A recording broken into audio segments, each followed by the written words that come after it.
அப்ப அதே ஃபீலிங்கோட கர்த்தர் வந்திருப்பாரு. ஏன்னா ஜீவன் இருக்கு, ஆவில லாம்ப். பாவம் பண்ணறதுக்கு முன்னாடி கீழ்ப்படிஞ்சு இருந்தாங்க, அது வரைக்கும் உள்ள வெளிச்சம் இருந்துச்சு. பிசாசுடைய பேச்சை கேட்டான், திடீர் லைட் ஆஃப் ஆயிட்டு இருக்கும், பதறிட்டு இருப்பார் ஆண்டவர்.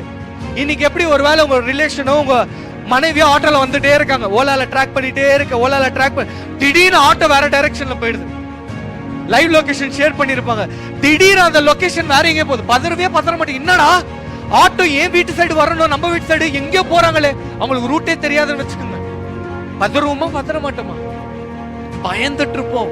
அதே போலதான் கர்த்தர், ரெண்டு ஆத்தும ஆவியும், இந்த மனுஷரோட ஆவியும் கர்த்தரோட ஆவியும் இணைஞ்சிருக்கும்.